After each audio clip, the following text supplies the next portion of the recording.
necessity of progress. Show me a thoroughly satisfied man, and I will show you a failure.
How do world of Hacking the Twitch? mainframe. Finally, sorry about the delay, but I am here, live in the person, with the guys from To The Nines. How are we doing, my good friends? Not bad. Yeah. Not We bad. are good doing. We're good doing. Sweet. We are good doing. Most British response as well. We were just talking before we went live. Like, yep, good, yep, not so bad. Yeah. Loving it, loving it. Really old stiff upper lip on. Yeah, it's fine. Yeah, She said, great. yeah, like you said. Sorry, pardon me for walking into your knife. Yes, my bad. Yeah. Please excuse me. So, my bad. Terrible, absolutely terrible. How is everyone doing? Everyone good? Is lockdown kicking your ass as much as it's kicking mine? Yeah, it's been a year of shit. It's been shit. Yeah, in a lot of different ways for a lot of different people. And in some ways it's been tough for us lot in different ways, but also every band out there has probably had a different scenario. Yeah, no, absolutely. I was gonna say, it's it's been the cool thing with like doing these shows is we get to talk to like all these bands and ask them like how's lockdown treating you, and some like most of them have been pretty like positive about it and said it's given us a chance to like work on demos, work on albums, work on recordings, this that and whatnot. Kind of experience like the live stream thing. But I think like universally, all of us just said like we just really miss gigging. We really miss like hanging out with our friends, in other bands and going getting drunk, on a Friday, Saturday night and play a gig, right? Like that, because that's that's like the most fun bit of what we do. Exactly. Is it like the same thing for you? Like for you two guys, like are you missing that, or like are you pretty chilled out with like the staying at home and whatnot, and not having any human contact? I quite like doing shows in general. Like I like the energy and I like the sort of the power that comes with shows. I don't like the putting stuff away business. Oh yes. Like that's like the gear stuff, but obviously that's something that comes with it. Yeah. In general, of missing the shows during this, I'm not at the moment in this current situation with the pandemic. I am not missing shows. Not right now. It's too for me. It's too dangerous. Yeah.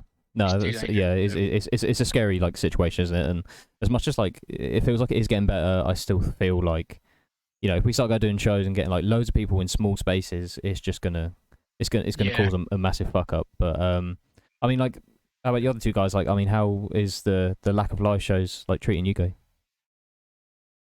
You want to go first, Dave? After you, Matt. Oh, no. There you go. You're right, mate. Once again, so British, so British. I'm loving this. After you, please. Thank you. No, please, no.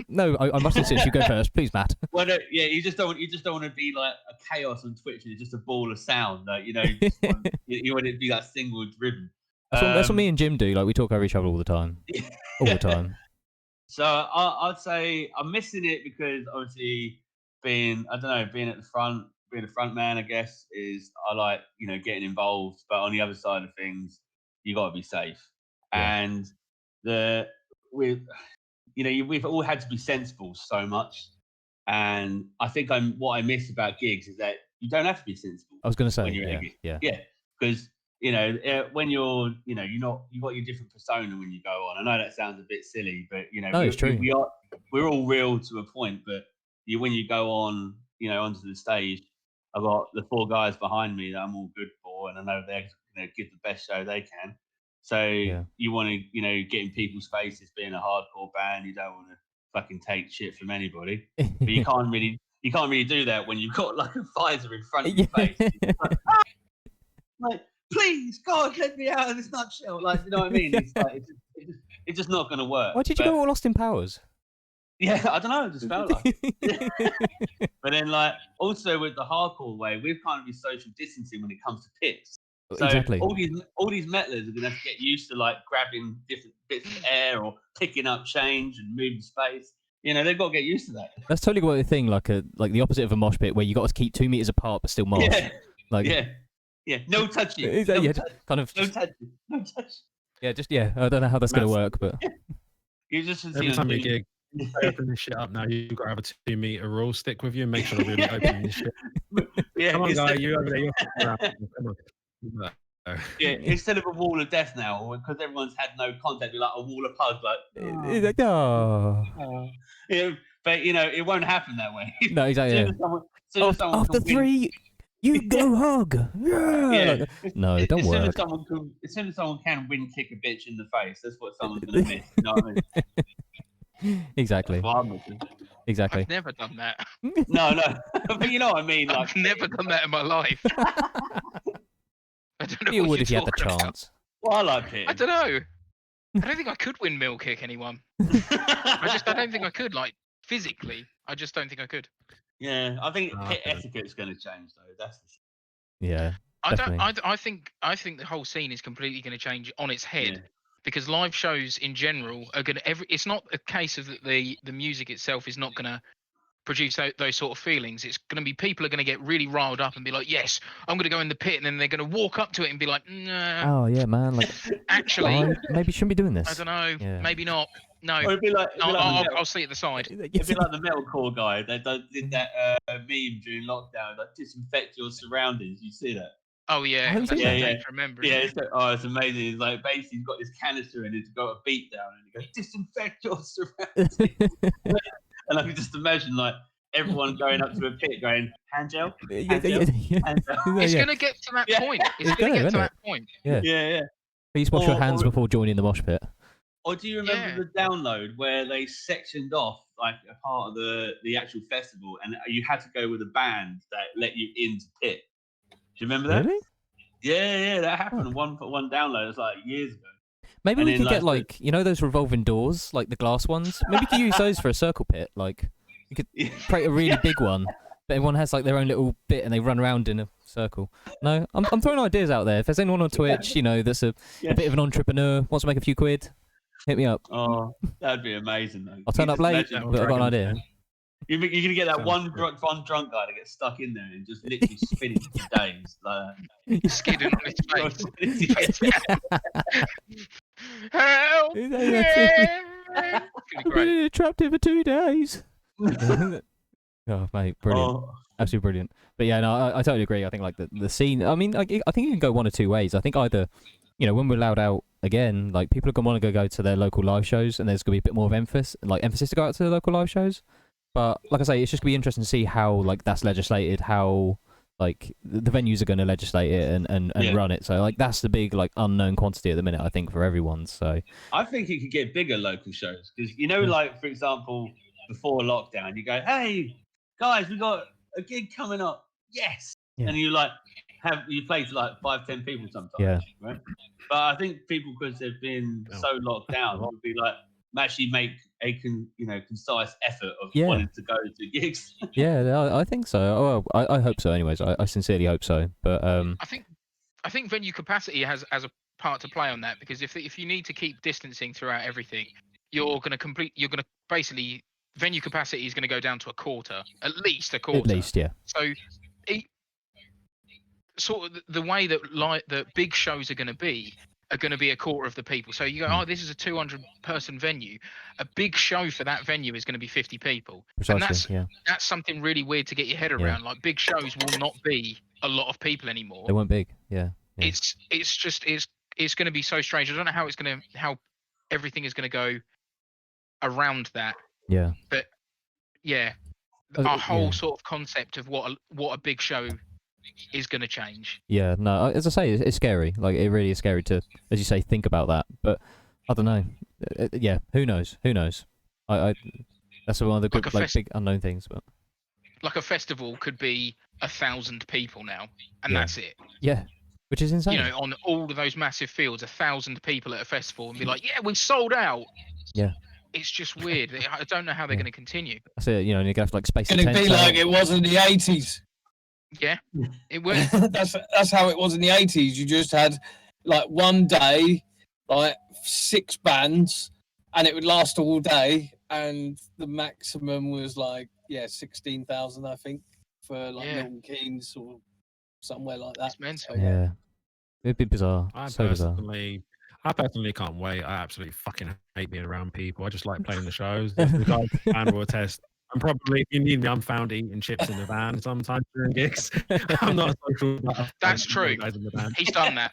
Right. Okay. Done that. I did. No, it was Thrashosaurus, I think it was. I was sitting in the van eating chips and garlic sauce, and everyone was like, and our guitarist came and found me, and he was like, "Oh, food," So it was kind of like, "Why are you not inside?" And he's just like, "Chips, mate." And we were like, I was like, "Nice." Got a point. No, you heard the people. You've heard the Slipknot song "People Equal Shit." My one, people versus chips. Chips win straight up. Chips win all the time. Chips all day long. Chips. Definitely, yeah. No, I'm looking forward to gigs for the fact that we enjoy playing shows, and we always we garner a lot of people sort of giving us praise for our shows, and we've kind of got used to enjoying gigs and enjoying the atmosphere, and we put a lot into our shows. We really kind of go for it, and we look forward to them. We really build up to them, and it sucks not being able to play gigs, but I can't say. Again, we all kind of have the same opinion. I can't say we're disappointed too much because look at where we are. You know what I mean? You can't even go down fucking Morrison's or Asda without worrying about who's going to cough on you. So gigs just. Yeah, no, absolutely. We can't really sit here and cry and say, who are you to take our fun away from us when there's slightly more pressing shit kind of going on outside of of our love, absolutely. So. But what's happening like with To The Nines at the minute then? Like, how are you using the time away from gigging? Like, are you guys like doing like recordings on the side, or like have you got like anything in the works? Like, how are you kind of using the time, or is it just a case of like feet up, wait for shit to ride out? I think ideas always come through when you least expect it anyway. Like, even if you're sitting around, you're watching TV or something, there's always a guitar there, and you kind of think of ideas. But the fact that we can't actually get in the same room together and start playing them, you can always play something, record it, or send it over WhatsApp or whatever, and they can hear it and be like, "Yeah, that's not bad. But it's never going to be the same experience, and I don't think we're going to get that until we actually go into a room together. And I don't know when that's going to happen. So Yeah. We we're write trying. a lot. It's a lot of art. Yeah. Each one of us has got songs. We've got songs that we thought, yeah. But there's always parts in those songs where someone else, we know that they won't like them and they need changing and they'll never be final how they are. Yeah. But it's tough. But as we say, we're going to do that. This is what needs to happen. Yeah. So No, we're going to keep doing it until they can say yes, of course. Yeah, now you can get back in a room with and me. work on stuff together, and I mean I totally agree, and I know Camille will be the first one to say is when he's working with Simon on the guitars, like you can't get that feel for starters, can you, of that kind of the twisting of the tones almost between the guitars and how they meld together. But I also find like we're doing stuff like over Dropbox, so Camille will like send me like a guitar riff for me to put drums to, or I'll have like a drum idea and I'll send it back, and and that'll take like a week. And then Jim will sort of say, well, I think, Sean, you could do this better, or you could do that better. So then I have to go back and edit. And then it takes another week. So it's 2 weeks. What could have been done in one rehearsal in 1 minute, Yeah, exactly. And it's just like, damn. Yeah, and he gets really angry with me. Oh, it sounded good to me. It did. I wouldn't have sent it otherwise. There you go. Well, I liked it. I like it how it is. No, you don't get like that. Oh, We struggle as well, like what you're saying. You need to be in a room, don't you, and feel it. Yeah. You need to feel what it sounds like, and to hear those extra parts that come to mind when you're in that room. So yeah, it sucks big time. It does. In a room together. We're quite lucky because we've got like Dave there. He's got like a whole recording set up. It would be ideal if we all had that. Yeah. Because we could then all record professionally, and then potentially at the end of that actually have a full release because we'd all have the gear. But the thing is, only Dave having it. That means that Dave, all the ideas that we put to him, he will be playing. Yeah. The drums will have to be digital because he doesn't have drums there. It's just not working, and then it becomes. All of the ideas that come in, Dave is going to be the one that spends a lot of time on it, and then it sort of becomes his little project and not ours. So as good as it does sound, there's changes that need to be made, like for all 5 of us to be actually happy with the song that we put forward. Precisely. So that's why I don't think it works. Like unless we all had studios and could all talk instantly and actually practically emulate being in the same room, it's just so difficult. Yeah, I can't wait to get back in the same room with people. Yeah. Honestly, I can't. No, echo that sentiment. Cool. But I mean, so like, have you guys got any? Dave doesn't mind as long as there's chips. That's true. That's true. Give us some chips, mate. He'd be all right. That's it. You guys owe him a lot of chips for doing that recording. That's how we pay him. That's it. Yeah, just eat him a few chips every week. Just get a bag of gastro chips. There you go. Yeah, mate. Put them in the oven, mate. Just lob them at him, from 2 meters away. There you go, mate. So, I like it. Its setup is really good. Like it is really good, and it's really easy. Like we can all fit in there, and we can all practice. Like before all this happened, before this whole pandemic, we had all of us in there, and we were all sitting there discussing parts and discussing where to switch things. And it's easy. Like anyone that's ever been in that situation will agree that when you're all sitting there, be like, no, just change that. Actually, why don't we change that for this and that for that? Yeah. By the end of the night, you can do exactly the same as what you do in a rehearsal room with live instruments. Agreed. Yeah. But all being like far away from each other. Like, we don't live in the same town. Like we don't live in the same location either.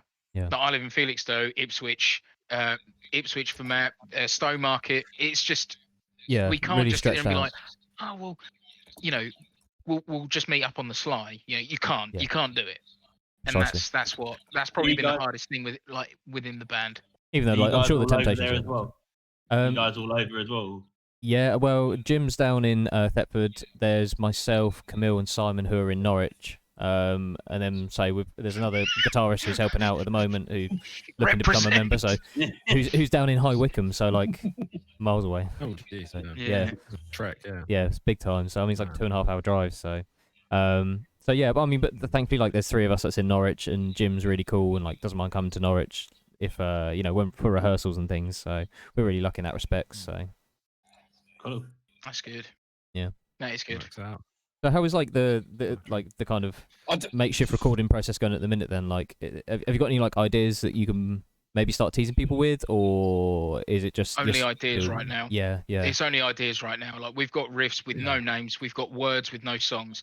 That's what it is. We can't We just Yeah, haven't melded literally. them together. Yeah, and that's kind of, Yeah. as you say, that's kind of I mean, the feeling out process, isn't it? Of kind of Yeah. dealing with what you're dealing with. I mean, sort of restrictions, and when things opened up for that short period when we could practice, we were writing. Obviously, we had a handful of new songs there, and we've got songs that we didn't record after the EP yet. So we've got a good. We were just saying before we started up the show, we were chatting about like what we've got together. There's quite a few tracks in the pipeline that we're going to be sort of fine tuning and honing them down to sort of sound a bit more focused Awesome. as to what we want them to be. Yeah. Awesome. No, we look forward to hearing it, man. More melody. You were going to play. Okay. Were you due to play the Metal to the Masses last year? Yeah. Yes. We're in the semis. We got asked to Yeah. play the 3rd of July in Moldea, but we're not doing that. We're not playing it. Yeah. It's too It's just risky for us. personal. Yeah. We've all got family, we've all got parents, and we've all got people we need to think of, and like I've got your kids. Matt's got a little one. Our drummer Buzz got a kid. A couple of us I'm an NHS staff. My wife's an NHS staff. One of our guitarist Mrs. works in NHS as well. So we've all got reasons as to why there's just bigger things at play than a little gig. Like that's kind of it's not. We always enjoy the show. We always have a laugh at them. We've always enjoyed every Metal to Masses we play. Yeah. But always, in the grand scheme, it's not as worth it really. So absolutely. We sat down, we got the pros and cons out, and it was just predominantly everything. All the pros were all fantastic, playing shows, meeting people, all being there. But the cons were they were just too powerful for us to do the shows. Is because, as Dave's just saying, like we've all got personal situations. Like I've got an elderly mother. I cannot risk that. No, you can't. I just cannot. And luckily I'm quite a healthy person, so I'm right at the bottom of the vaccine list. So I don't have a chance of getting it any time soon. So I can't risk those things. And none of us, we all kind of discussed and thought, you know what, we can't. We need to pull this out, and that's why we would love to have done it, but it's just we can't right now. Yeah, I mean, like You're quite young as well, are you? So was that? You look quite young. How would you think they are? Oh yeah, that's a good question. Like, your beards hide it a little bit. I'd say you're in your 30s. Oh yeah, what? That's young. Definitely. I'm 35. I'm 31 and I'm 10 years compared to young. me, yeah. Compared to you, Jim. I only wear a beard because if I don't have a beard, I look like an upside down Nazi helmet if I do that. So I'm not risking that ever. Dave, I always have a beard. Dave, you're the oldest here, right? What? I'm the what? What? Are you the oldest here? You're 38. I'm 36, bro. Oh yeah, he's the same age. I'm 3 days older than you, Dick Slash. You mixed I'll always Dave be the oldest. Oh yeah, that's right. There's 3 days between us, you donut. But yeah, I'm 36 now. 38. Do I look 38? Yeah, I do actually. Well, Yeah. Well, we just say how young you are, I really say anything. The grey beard is not a good look. Getting there. But no, I think one I day I'll see you without that beard. One day. One day. I'll see what I can find in there. I'll try and find some food in there. There's got to be something in there, I'm sure. I think someone's ran out of the place. Oh, come on. Hey! Oh, look at that. Does it take long? God, Have such an entrance. Yeah. Yeah. That upgraded broadband was good then, wasn't it? Can you see me now? It's Yeah. Yeah. It's like the Eagles in Lord of the Rings. He finally turned up. It's like, thank God. Literally come to the mountain, add the ring out, mate, and you turn up. Oh, cheers. Thanks for that. Yeah, nice one. Cheers, pal. Yeah. I'm going on an adventure. Yeah, well, good for you. Fucking hell. I don't want to go on an adventure. Want a good night's sleep. So you guys, so Stu mentioned earlier about not getting the vaccine. So how many people have been dosed yet? Who's had the vaccine yet out of all of us? Nope. No. Camille's had both. Yeah, Camille had his second jab this week. Yeah. Oh God, guys, yeah. I'm second in May, Basically, so Basically, what's happened after first dose, 4 days after first dose, me and my wife, we get COVID. So Shit. we had already antibodies right now. And when I get second dose, just make me completely sick next day. Yesterday I had 39.4 before 8 o'clock at evening. I was like vegetable. Oh, Shit. He's like a vegetable So- anyway. I was gonna say. No one noticed any change at all. Does that mean because you're However, I'm guessing you're Polish. That means you'd be a cabbage then, wouldn't you? cabbage, yeah, big cat. I was in a band with a bunch of Polish guys, so I know. I was in a band with a bunch of Polish guys back in the day, so I know the score. Loving that. Cabbage, you know. So yeah, it was really not nice, honestly. And my wife, she had a second dose yesterday, and she was at work today. She's brave, really. She's really brave, and she not feel well now. She's on some paracetamol and she's watching some TV. But compared to mine, condition, she's actually, Good. cool, good. Yeah. That's good to hear. So, Yeah, men always get it worse, don't they? No matter Yeah, what it is. Don't matter if it's COVID, polio, flu, we get it twice as bad as women. Sean, just watch out for the woke brigade now. You're gonna have your chat fill up with. I can't believe he said Hey, that. Dave, I know exactly. Yeah, man. I'm fucked now. Like, I've got a lot of hate coming my way. Damn You it. have to start a hashtag. Yeah, I just Hashtag want to say a disclaimer. I don't agree to Jim's and Hashtag we're not Jim. yeah. Hashtag cancel Jim. That's it. So please trend that on Twitter, Twitch, fucking I don't know, MySpace, anywhere. Hashtag cancel Jim. You're gonna get a complaint. Well, this guy from Norwich said something about I didn't like, and I'm sitting in the corridor offended. You've immediately negated the point as soon as you said guy from Norwich. It kind of explains everything, doesn't it? Yeah, in all fairness, yeah, exactly. Yeah, exactly. Oh, yeah, I've got all my fingers. They look a bit webbed though. They're a bit webbed. Makes me a good swimmer. Oh, I don't know. Yeah, no, cool. I mean, like, where does like your guys like influences come from then? Like, to do the kind of the metalcore stuff. What are the bands that like you guys are listening to at the minute? What's kind of inspiring you to write the stuff you're doing at the minute? It's a tricky one. Who wants to go first? We're all very different, so. Oh, really? Oh, Okay. Very different. Yeah. I go Very from different. anything from Wolf Down, Terror, Hatebreed, and then I go to like Acacia Strain, Kubla Khan, loads of stuff, Nails. Yeah. Then I might listen to some like Body Count, hip hop, old school punk. Then I don't know, like Dropkick Murphy stuff, Yeah. Frank Carter stuff, Johnny Cash. Whatever day, like whatever's in your head when you wake up, almost. I just like good music with good story. I don't mind what it is. I think it's good. I like the lyrical content because that's what obviously that's what I'm familiar with. But Yeah. I don't mind if it's like pop, K-pop or whatever. Like if it's got something that someone believes in and they can sing it, it's a good story. K-pop. Oh, it's the truth, whatever. I'm not sure about K-pop though, man.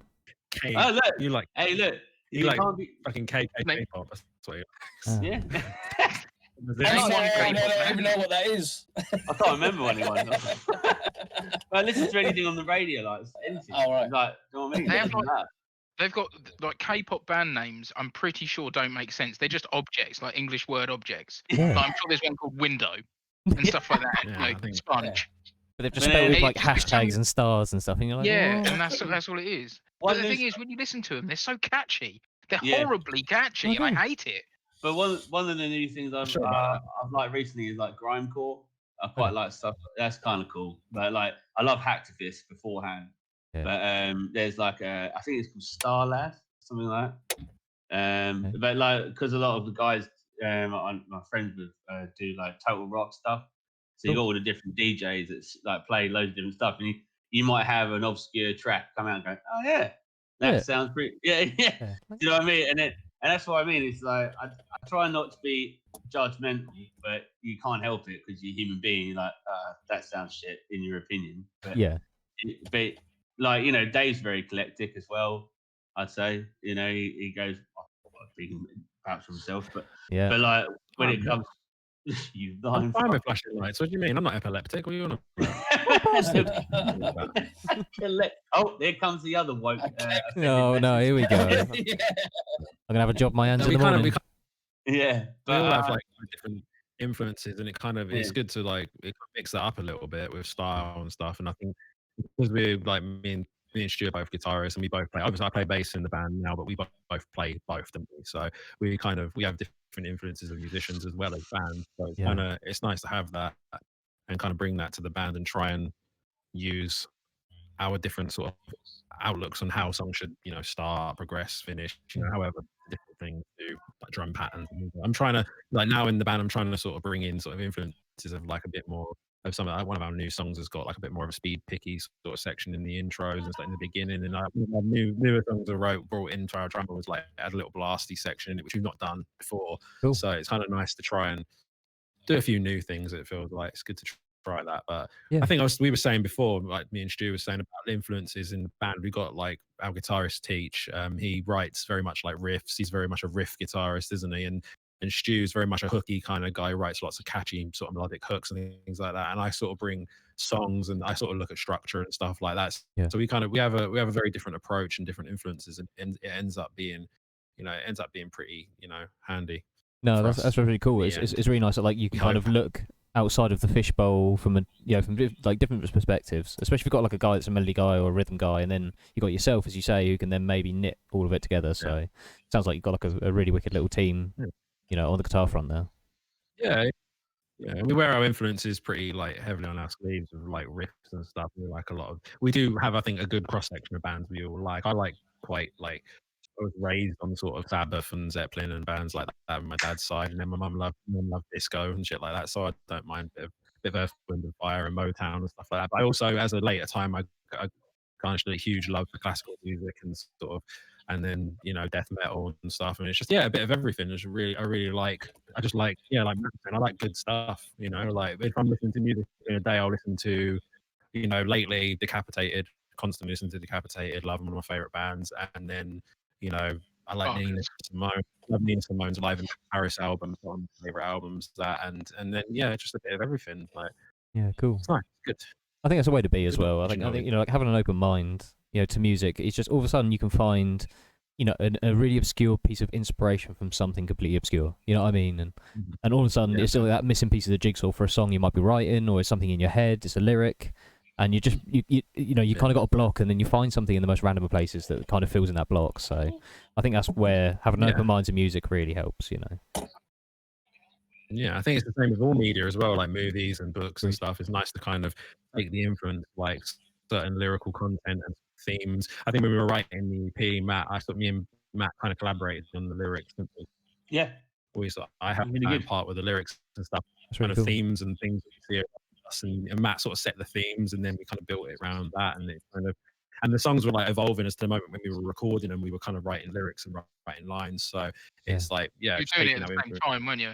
When you were doing it, you were changing it on the fly. I remember when we walked in and you were doing it, and you were changing structures and things on the fly. It was not set in stone when we went in there. Yeah. Once again, that's like a cool way to go. We have the same with the songs. We always write the songs down to sort of almost when we play them at a gig, and then we play them at one show, and then we go back to practice and we play them differently the next week, and we just start until we record a song. I think the songs kind of take a little life of their own, and they start growing and evolving. So yeah, it's nice to be a bit more loose. You don't have to be too strict around it. It's creativity based. So In that same breath, do you like ever do a recording and then like kick yourself and go, if only we'd have done this? Or like it changes and then you go, damn, like I missed out on a cool idea here, or does that happen with you guys? I do. I'm sometimes disappointed that the EP, some of the BPM of the tracks is a bit slow. We do play it faster than I am. That was the one thing, and that kind of I get kind of lost in translation before the recording session with the drums. So, but that was something that kind of it's not. They were played at some point that slow, and now they've just kind of grown again. It's become sort of more fast driven. But that's fine. Like the biggest thing with the songs as well is like we'll record a song and then be like, right, that's how it played. That's how it's played, and then when we'll play it live, for instance, for the next 6 months after, and things will naturally change. Naturally, yeah. Like certain things will just change, and you think, hold on, that's completely different to the recording, but it sounds better. You kind of naturally, like certain drum fills that come in, or this like even something so simple. Camille does that. Yeah. But it's because it's done and finalised. He'll add an extra bar in. Yeah. For me, it's like a natural evolution of for me it's like natural evolution of musician. You just trying to improve something, and you just change that, anyway. And guys, have you got something like that when you just create new songs? Do you want to just surprise the people who's listen that songs, like for example adding some new stuff, like of course we have always different influence all the time. However, there is some kind of like a small things what actually you can add Fucking to the surprise song, me. which change actually all the view of that song. It's like a I don't know how to explain that. I know what I'm you're talking usually about. trying. I know what you're talking about. When you're playing live, for instance, you add things like cuts and stops, like silence cuts, just that weren't in the recordings, just so people stop and think, "Oh shit!" But it sounds awesome when you actually add them in. I know exactly what you mean, but we always do it way too late. Way too late. Ultimately, for me, I want to before any recording, I want to impress the guys in my band. I've got 4 guys that I need to impress. They're the most important people that I need to sort of get them to go, oh right, shit, I want them to be surprised and or at least walk away from hearing a song, even if it's not something we necessarily will play or record. I want them to be like at least interested in the song and its ideas. That's the main thing for me. That's who you do it for. You do it so you want to hear the other guitarist sit there and like, and the bassist and the drummer, you want to go, fuck me, that was good. That is a hook. We're keeping it, and then that's you want that feeling on your arms where your hair stand on end is like, oh my god, this guy is fucking owning it. This is a winner. That's what. And right. as soon as you get it from your bandmates, that's it. That's what it is. You know it's going to be a winner if they like it as well. Yeah, totally. Yeah. No, I feel you, man. So it's one of those things. I think with writing, especially, we all have such sort of different approaches to it, and we all have limitations for recording and things like that. And I kind of sometimes maybe am too spoiled with the opportunity to write stuff because I'll get attached to an idea and I'll come to practice and be like, oh, this is what the song sounds like. And then when it changes, I'm sometimes like, same. But ultimately, every time it has changed, I've always liked what's changed because the influence of the other guys in the band is the reason we sound like the way we do. So that's never a bad thing if it's changed. I like that. Me and Stu do plenty of headbutting, don't we? We do nothing. We do. It's not bad headbutting though, but it's like something will come forward, and then we get attached to our own stuff. Like you sit there and you thought this is going to be a winner, but if there's one person in the band, like the way that we see it, if there's one person that don't like it, it's not good enough. It's just not, because we don't want to ever play songs where someone's going, oh, this one again, and then they just kind of it's not like that. But we butt heads because I'm just as bad. Like, for instance, Dave will bring something and it's incredible, but there'll be one bit that grinds me, and I'll be like, I just can't get my head around it, or I'm just not into it. And then that's where we'll butt heads, because like 90% of that song is good, like, but that's that 10% that we're having a conflict with, and he does it the same with mine, and he's like, I'm not sure about that, but you want to keep what you've written and put all of that time and effort into, and that's where sometimes we kind of butt heads, but it's never ever been anything bad. It's never ever been like, oh, you're a fucking wanker. It's never been like that. It's just like, just hold on. Let's sit down and work this out. Yeah, exactly. Take the time to get that extra 10%, because you'll forever sit there, as you say, just having angst towards that song and just thinking, oh god, like what this could have been, So, but I mean, like, the song's got to have input from everyone anyway. You can't. When obviously you guys know as well, like if for instance, if one person wrote a song and said this is one of our songs, as a band, no one sits there and goes, oh well, he's the dude that wrote it and this is the band that's playing it. Do you know what I mean? It's not like that at all. Precisely. It's the band, so everyone's got to have their own input. If anyone gets left out, obviously it's not right, and that's just how we go. That's just how we flow. No, that's really cool. I've thrown away some really good I've thrown away some real bangers as well. Yeah, we're the same. Like every time we change band members, we just start again basically, and we keep the basic structure, and then say to any new band member, like, put your bits in and tell us what you think, and we want everybody in this band to be part of the song, like you say. Otherwise, it just doesn't feel right, It's happened with Dave, isn't it? Because with Dave, when you joined, we didn't keep very much material from beforehand. We kept a bit, but we're just kind of gradually phasing it out, because obviously we found our permanent lineup.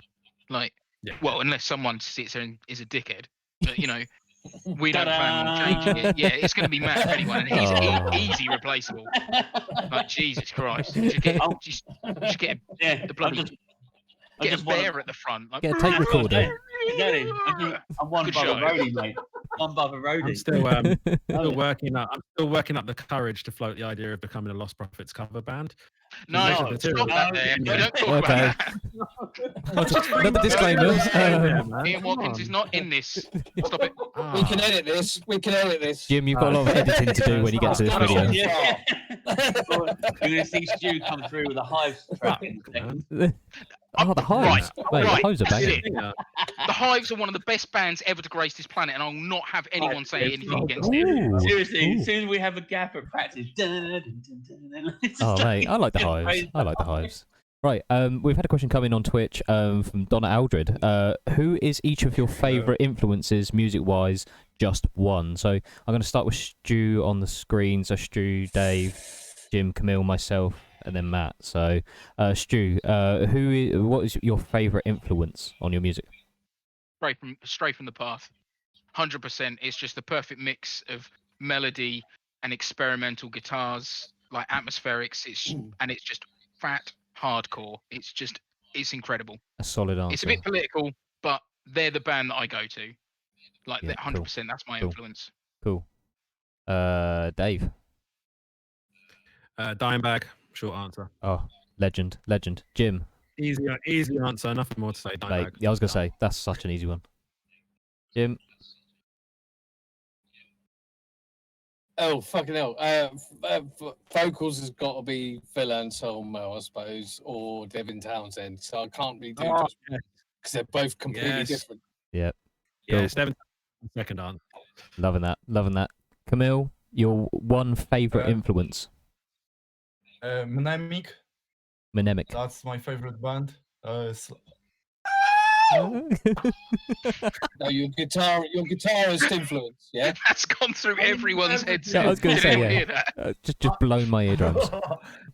It was picked up through everyone's mic, and it just went through the stream. I was like, oh, shockwave, yeah. You sure it's not Rob Halford?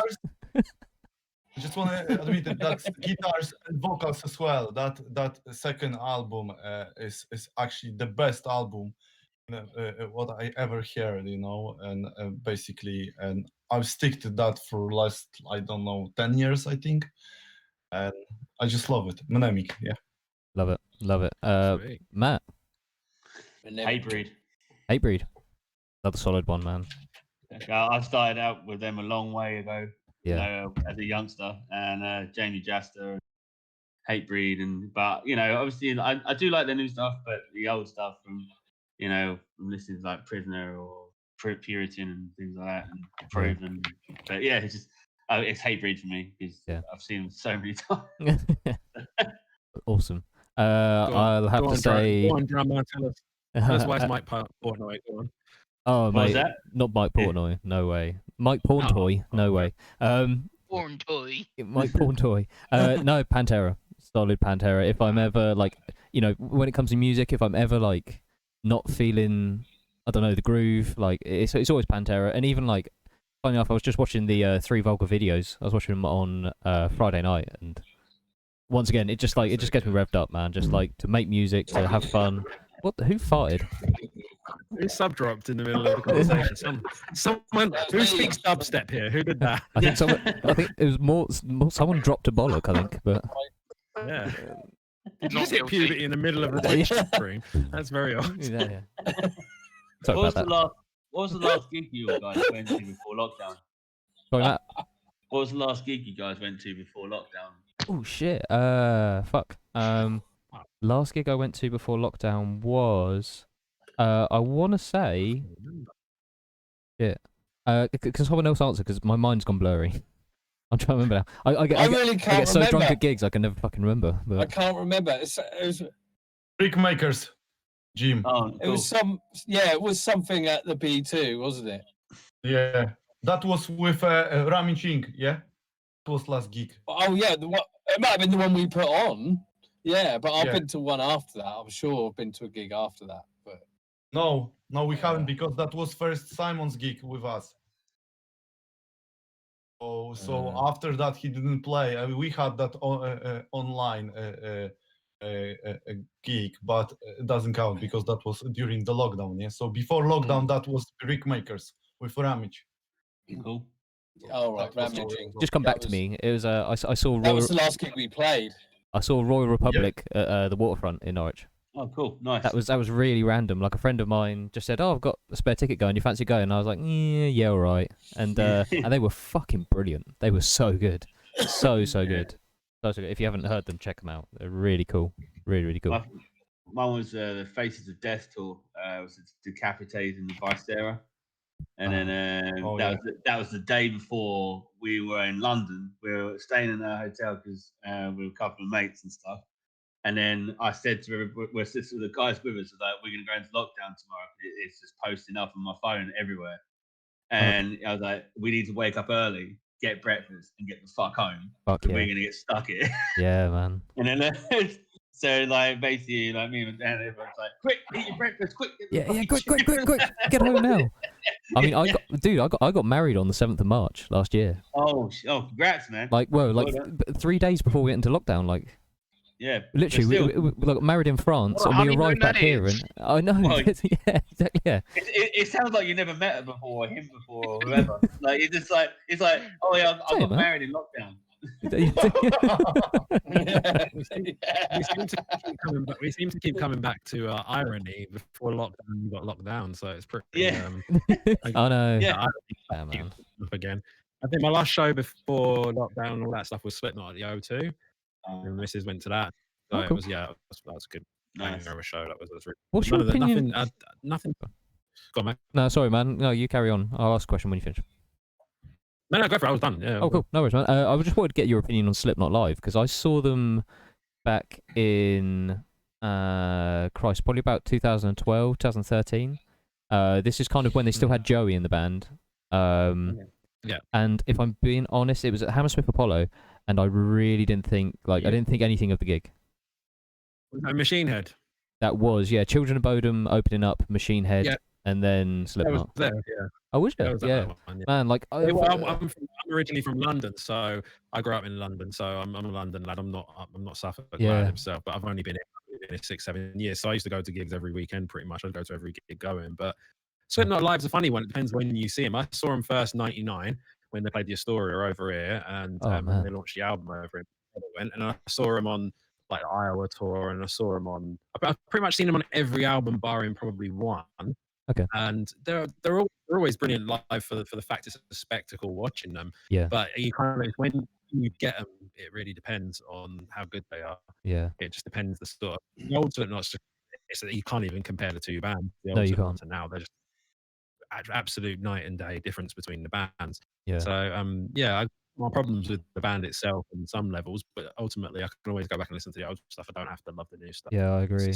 I don't like them, but live I've seen them a couple of times, or maybe even 3, like downloads and things like that. And I fucking enjoy watching them. I think they're a really kind of in-your-face band. They're good fun, and I don't know what the guy does with his nose on stage. I mean, what the fuck's the point in that? But the rest of it, it's just it is fun to watch. I was at the Disaster Pieces DVD. I was at the filming for the Disaster Pieces Arena. I was at that one. That was really fucking good. That's like one of the best live DVDs.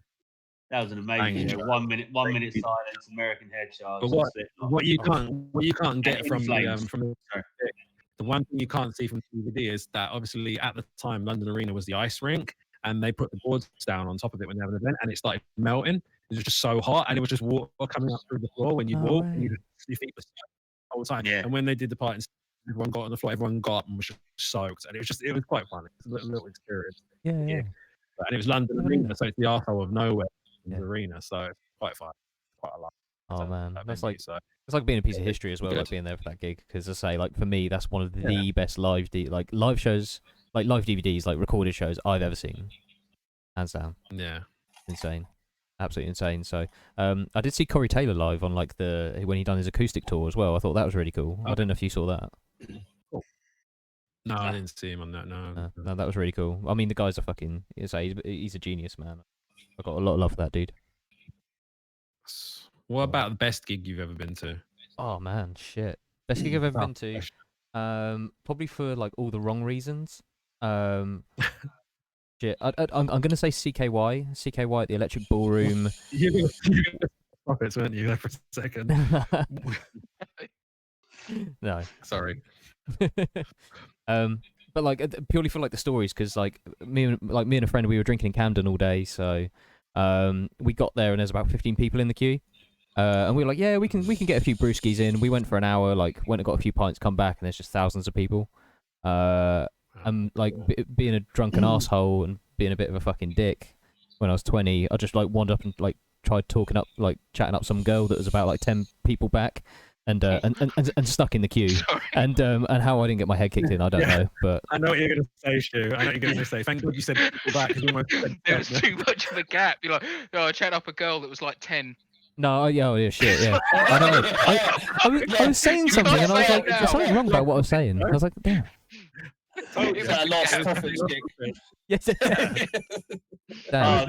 Hashtag cancel me. Shit. Yeah, to the nines. To the nines. Making friends and alienating people. Yeah. No, I didn't chat up a 10-year-old. Okay, I definitely didn't do that. Don't follow Sean. Yeah. Oh, Camille, you chose the wrong time to stand up, didn't you? Yeah, and here's my groin. Full on crotch shot. God, I'm so excited. This one's for all the, this one's for all the girls watching. Wow. He's now taking us to the dungeon. Yeah. For me, it was like Metallica. I think. No, he's going down, and she's still Which here. one? The Black Album tour. I saw Oh, Metallica on that, and that was a fucking great gig at Wembley Arena, I think it was, or Wembley Stadium. I can't even remember. 1992. It was a big day out after, just before they when they released Marriage. That was fucking cool, man. That was awesome. The set was amazing. The shit they were playing, it was just such a fun set. Like, it was so good live. That wasn't my favorite. So it's hard to narrow down on favorite gig, is it? Well, I think one of my favorite shows has to be seeing a Casey Strain play the Underworld. I love that band. They're just so horrible, they're all amazing at the same time. It's just that bone crushing sort of. I don't know. Who was that? The Acacia Strain. Acacia Strain. Literally, it's just so nasty. I love it. And it's just like you know it when it's about to drop, and you just see everyone like getting like tensed up for it, and it's like as soon as it drops in and that beat down happens that they always do. So like one of my favorite songs is Beast, and it's it's off of Wormwood. It's called Wormwood, the album, and it's basically about the tapes that were found from Charles Manson. And and it's all these different things like about Ramirez, the Night Stalker, and all these different killers and stuff. And it's so grotesque, the lyrics. Yeah, they're like, this is beautiful. This is we can cut this. It's like he's taken them from my dreams. Thank you. So British. I love it. I think everyone likes gigs though for different reasons, don't they? Like seeing certain bands live. Like I would see in sort of like I saw Strapping Young Lad and Devin Townsend together co-headline in like 2003 when Accelerated Evolution and SYL came out, and that was like got to meet Gene Hoglan at the bar, and it's like that's amazing. That was just a great experience. And then like going to I went to see Opeth at the old LA2, and Decapitated were opening for him, and it was when Nihility, the second album, first came out, and it was like old vocals, original lineup, and it was just that was the moment I fell in love with their sound and like all sort of death metal sound that they had. And so many gigs for so many reasons though, like seeing us Ozfest, I went to the End shows at O2 Arena, Sabbath. God, I've seen them about 4 or 5 times now, Sabbath, and just like it's things like there's so many reasons. Obviously, it's hard to pick one, but it's like redundant questions. It's more about the moments, isn't it, and the people you're with, and that's why I fucking love Bloodstock Festival, because every time I go there, I'm surrounded by people that they all like different types of music, but they all come together as a community, and the Bloodstock Festival is that fucking place where you can just meet loads of really, really cool like-minded people and have a great time. Mm. Donington, places like that seem to be getting a bit too, you know, or whatever it is, Download Festival, isn't it now? It's just the bigger they get, I think the more you kind of lose touch with that kind of family base of like social friends and stuff. So for me, I love Bloodstock because I can just go there, hang out, chill out, get fucking wrecked with a load of people that I don't normally see. So I'm looking forward to doing that again this year. But I can understand why everybody's so kind of like tepid about the fact that it's happening, and you know, and thinking, yeah, is it going to happen or isn't going to happen? I mean, what are your feelings on festivals and that? I think you did touch on that earlier. Do you think it's a good thing that they're bringing them all back all at once? They need to come back. Like, there's no doubt about it. Like, the music scene without festivals would be devastating. It's just learning when to bring them back and how to bring them back. Like, I'm all for it. I love them. But the thing is, there is a point where you're actually bringing them back well or bringing them back stupidly. Like, no one wants to go to a festival and then worry about whether they're gonna like contract anything. Yeah. Like, and it's not just like a cold or anything like that. This is something that could potentially not kill you, but it could kill others. your gran or your dad or something like that. And you think it needs to come back in stages. Agreed. But they've got to bring them back 100%. It's just I don't know where. Is this the right I don't time? think it's going to be. I don't think it's going to be before 2 years. Honestly, I don't. I just don't. No, I think, you know, there was like that meme that went around Facebook, didn't there? You know, how can you go from you can't meet 6 people in your own garden, then, you know, 6 people in a tent, like covered in piss, pretty much, you know, in a field. Like, you know, it's not going to happen within a month. Like, it's just not going to happen. The camping part is fine, but the thing is, you're all going to go into an arena and stand shoulder to shoulder with loads and loads of other people. Precisely. Like, that's the thing that you think the only thing that can change is in there. Where you watch the bands. I don't know if it's going to be like they do with restaurants where they have like dedicated squares for groups, but that's a lot of man hours building that, building that sort of thing for people to go into. And then how did you get in there, watch a band, but then someone needs a piss halfway? Well, they're just going to piss in the square, or do they have to?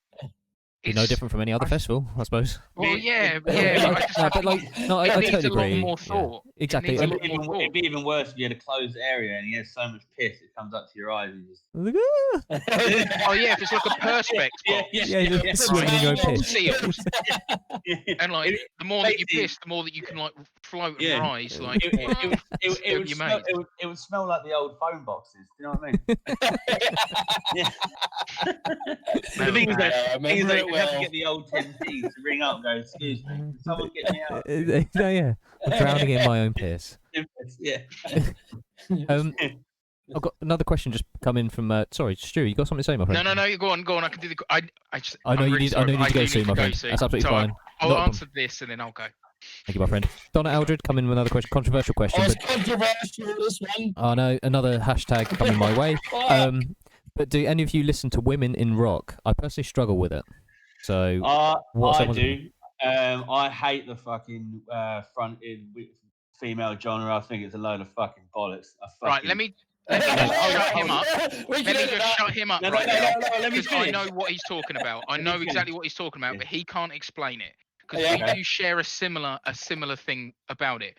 Women in the metal and rock scene is fantastic. Yeah. But using that as a selling point is the thing that he's got a problem with. If someone's like, you know, like bands like OTEP, there's In This Moment, Walls of Jericho, Nightwish, all these ones are fantastic bands, but you don't see them being like, we're a band fronted by a strong, independent woman. Like, we know, just make the music, put out your album, and put out your voice. We will know. And I just using that as a selling point is that's the thing that likewise, it just winds you up, because it's not. You're not better than anyone else just because you have a woman at the front or a woman as the guitarist. You're all fantastic. You're all just musicians playing. And that's what I don't like. I don't like the whole gender thing within metal. We're all friends. Make what you want. That's what he's basically saying. He doesn't like using it as a like as for a example, like a it came gimmick. up. It Agreed. came up on our chat show. Like one of my good friends, Sue, who's she does the Twitch stuff on here called Brutal Sue. She's a really good Oh, Yeah, gamer. yes. yeah, I know Bruce. Sue Yeah, Clark, yeah. She's yeah. a wicked vocalist as yeah, well. exactly. She's And really good. But I would never turn around to Sue and go, "Oh yeah, I like your female fronted band." Yeah. Do you know what I mean? Yeah, you Yeah. wouldn't. No, because she's a peer, right? If Well, I- that, if- Yeah. do you know to what I be mean? fair to I- Sue, though, she joined a band that did have a male fronted vocalist Yeah. before. You know. But yeah, it doesn't matter like that. It's No, it just- doesn't if matter. you're good, in my opinion, if you're No, good, Sue's you're good. one of the lads anyway, isn't she? She's fucking awesome. Yeah, if you're good, you're good. Yeah, do you know what I mean? And it's like, you know, like I think it's the other way around as well. Is that you've got other people going, "Oh, do you like that female fronted band?" That doesn't help. No, exactly. Yeah, precisely. You know, Yeah, I don't know. You don't listen with your eyes as well. Like, If you're a musician or whatever, and you like music, I couldn't give a shit at whatever type of genre or gender you thought you were. precisely. As long as you're having a good time doing it, who gives a fuck? Precisely. As Yeah. long as you're happy with the thing that you're putting out, Exactly. That's all and part people of being. will listen to it. Yeah, it's all That's part of it. being an artist. Oh, exactly. dude. Do you know, if you want to play me a female-fronted band, as long as it doesn't diminish your sandwich making capabilities, Oh, go for it. mate. I've got to admit, Now, if there's I'm not a even really, gonna defend good, that. if No, if you there's can a get good really band good right, with a woman singing, if there's a band I really like, and I'll go and see it, and she's swinging her norks about on stage, I'm Oh my not going God. to fucking complain. You know what I mean? We've gone I'm not back to gonna the complain. 50s. We've gone back to the 50s. Hashtag cancel Jim. I That's all I'm wouldn't go saying. and see a band just because they had a female fronted. No. Like they were Yeah. just because there was a female vocalist. I'd go to see the No. band because I like what they put out. I like the Yeah, sound, exactly. and Music.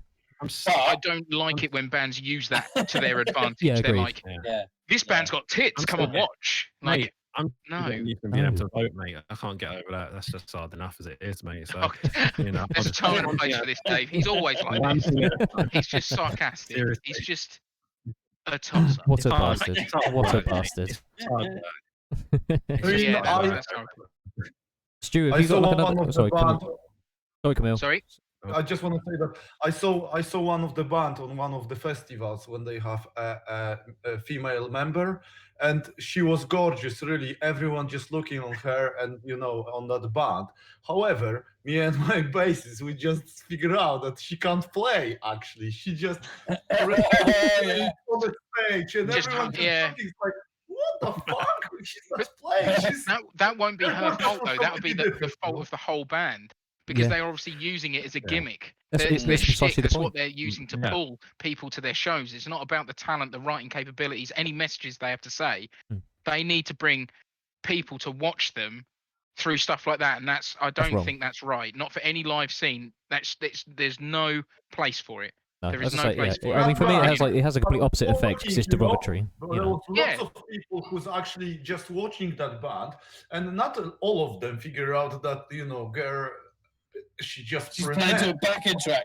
Yeah. But the Playing thing to is, a- musicians will see that. Like all of us, if we all sat there and watched it, we would know if they're playing or not. Yeah. Like that's because that's what we do when we go to shows. We enjoy it, and then we sit there and be like, "How do we emulate that sort of style? How can Yeah. we play that fast? Yeah. How the way that they write? That we analyze other musicians. That's just part of us, Yeah, yeah. right? Things like that will come up, and they'll get noticed straight away, and Mm. instantly their reputation is gone. Straight away. Right? But I am all 100% for the whole. Doesn't matter what you want to class yourself as, what gender, whatever, Gender, race, but anything. you put out yeah. what you want and you are proud of it. Yeah. That's that's the bottom line. And Couldn't I'm agree very more. passionate about that as well. Yeah, couldn't agree more. You know, not just in music as well. I mean, all across society. I mean, it's bullshit that people. I mean, we're like we've got to like this level of evolution where we still put people down. We still attack people purely on something that isn't a variable. No, You know, yeah. like I say, we can say someone's music sucks, but that's a personal opinion, and I don't like that music.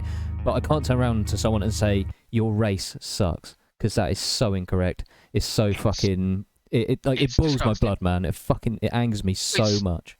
For things like race and racism and stuff, it's another thing that it's taught. Yeah. It's not something that people are born with. It's taught. Yeah.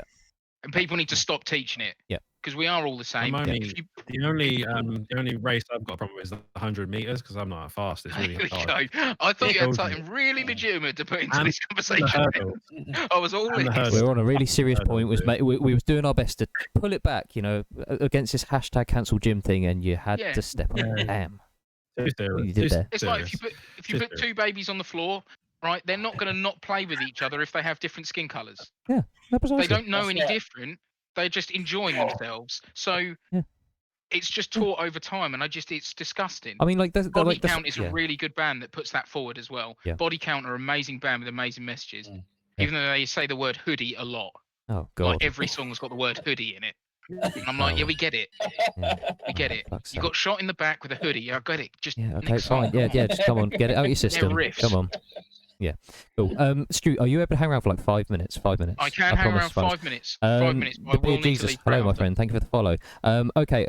Obviously, like we usually end the show on the Would You Rather. I usually give everyone a chance to promote themselves. If it's cool with Matt and Dave to do that, obviously once you've been able to shoot off Stu, I just want to get the question in for you, my friend. So, if one of you three wants to nominate someone to pick a number for me between 1 and 27. We talking Matt? Matt, do it. Matt will do it. Matt, pick me a number between 1 and 27, please. 13. 69. 13. Fuck's sake, Dave. Dave's just 69. 69. Yeah, 69. Yeah. Just chilling.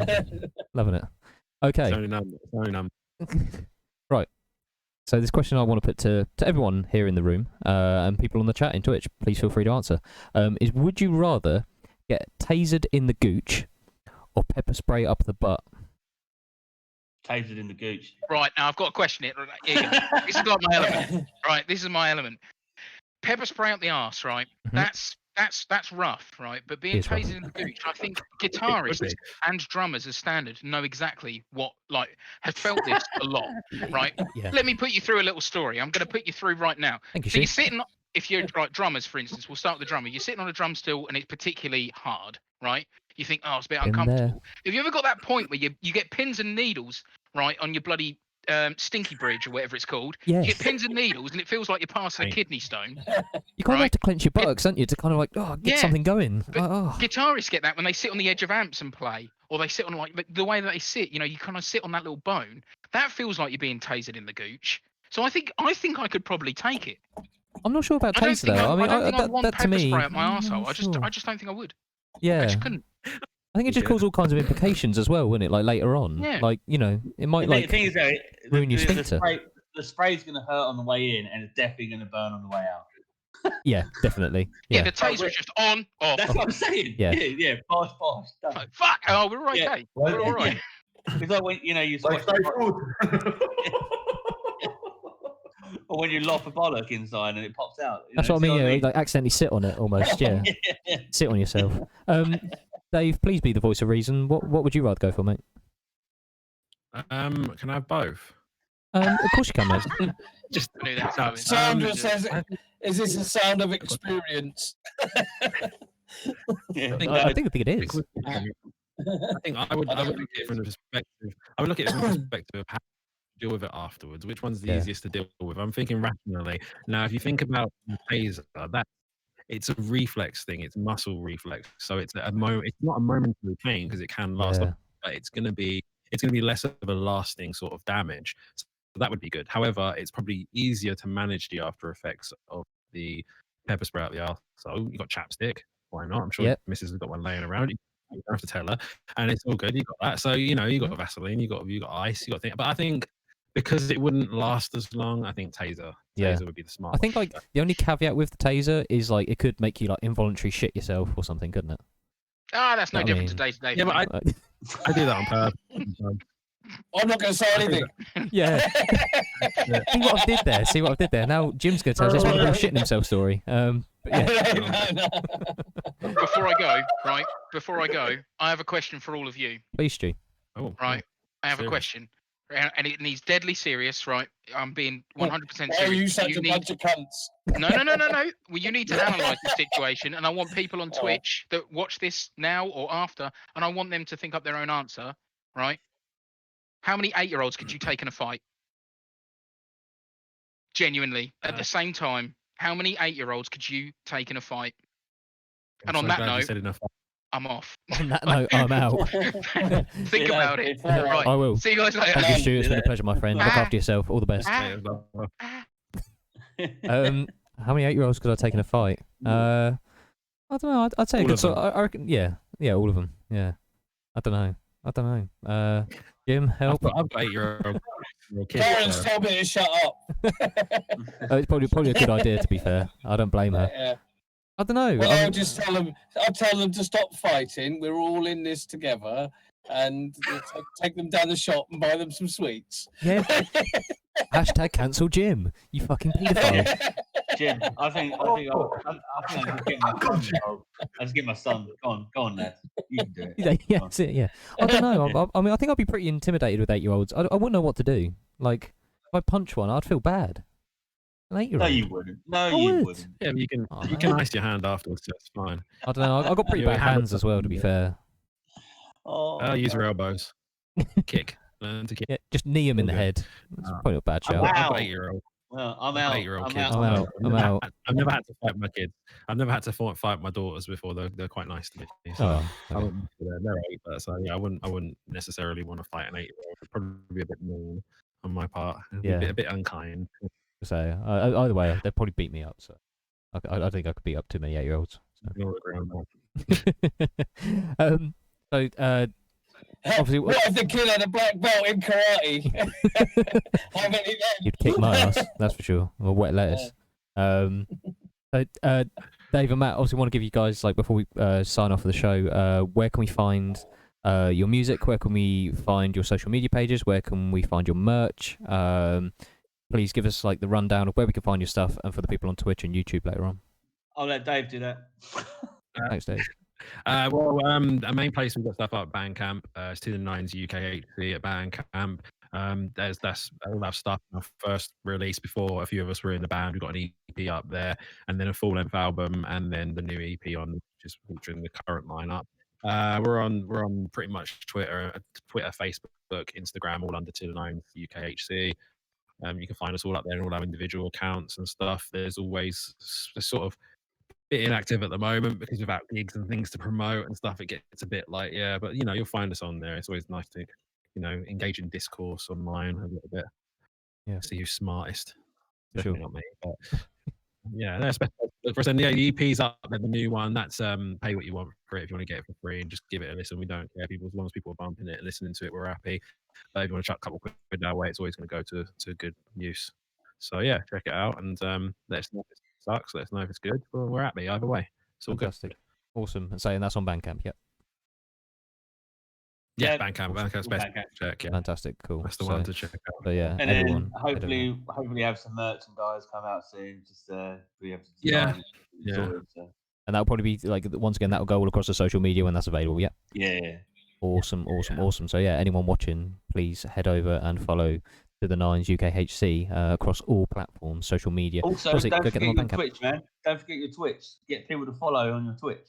Oh. That's what I did earlier on for you. I'm Team Jimmy Changa. That's my company. So that's why I was like, follow the fucking Twitch. Follow it. Yeah, man. Get on the Twitch. Jim and Hedra are doing a good thing, supporting everyone, local scene, all that stuff. Check them out as well. Because they're all a good bunch of fellas. Because we've had a good laugh here. And just cheering the fact. Thanks, man. So thanks, man. as much as you guys, you want to do the British thing of like, oh no, be humble, there's other band. Fuck that. Follow them and go and check them out as well.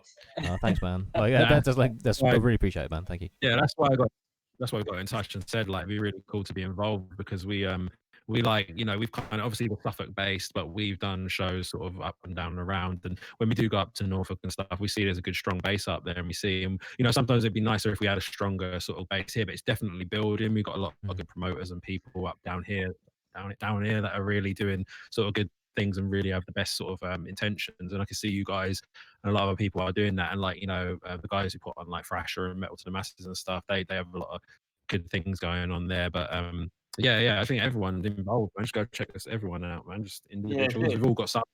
We've all got something going on. Yeah, definitely. Like we're so close, aren't we? Really, we're fucking. We're not that far away. Nah, we're all one kind of know each other, don't we? Around here, exactly. Like, so earlier, you're friends with Vendetta and stuff. Oh, fucking love we lent them our fucking tour van to go on tour with. Do you know what I mean? Yeah. We're that kind of band that we want to look up every band. One of my favourite bands on your neck was Back Down or Die. I love that band. Oh yeah. Oh yeah. They're good lads, top aren't they, as well? Oh, See, Rich.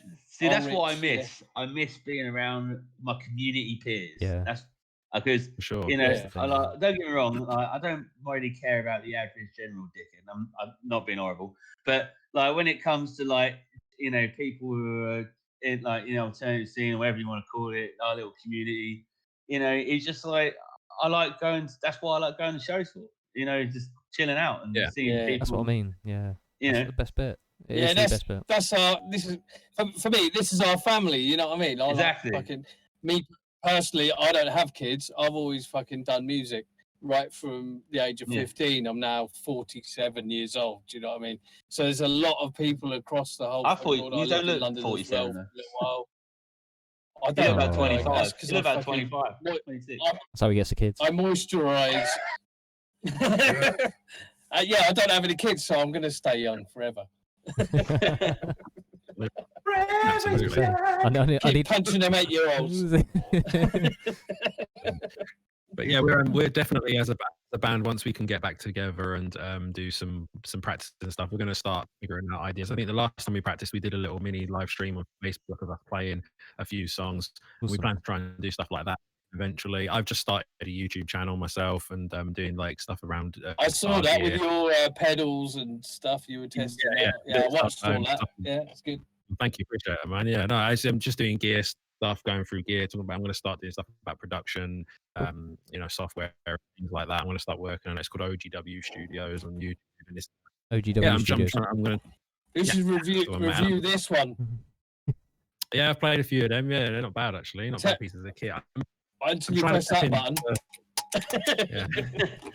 I'm trying to tap into the market of like I grew up and come up in music just self-taught and basically learn everything by making mistakes. And then I started learning and training and doing stuff later on in time. And all those mistakes that you make obviously early are brilliant, but like now with the advent of like YouTube and things like that and the stuff you can glean from there, the amount of times I go there before I buy something, I watch about 40 videos before I even think about buying something. So I want to kind of be try and be part of it and trying to help people decide like kind of what's the right paths for them and just giving an unbiased opinion, just kind of saying this is what it does and this is what it is. And you know, it's valuable. And I think with you guys, it kind of ties to you guys and your show, offering people to give a chance to have a voice and you know, talk to people who might not have heard us before maybe, or you know, some of our friends and people who like have heard you guys. So you know, it's really cool to do that. Really and I like to think this is a kind of open place where you can kind of say what you want as well. And I think it'd be great to have you back in like a few months' time and see where you are in like 6 months' time or something like that. Yeah, well, you can come and join my show on Thursday at some point. Yeah, I'd love to, man. I'd love to. Yeah, definitely. Yeah, you can come and have a laugh from there as well. So, mate, it'd be a pleasure. It'd be a pleasure. I'd be well up for that, man. Let us know. Yeah, we'll do. Cool, awesome. Guys, thanks so much for joining us tonight to talk about To The Nines UKHC. So once again, go follow them across social media. Go get on their Bandcamp and give that guy some money for that new EP. Do it, fucking do it. Otherwise, I'll find you. I won't. Don't worry. But yeah, no, guys, say thanks so much for coming to hang with us, man. Well, yeah, 100%. We'll catch up with you guys soon. We'd love to have you back. Cheers. Thanks very much. Awesome. Thank you. Peace out, guys. Peace.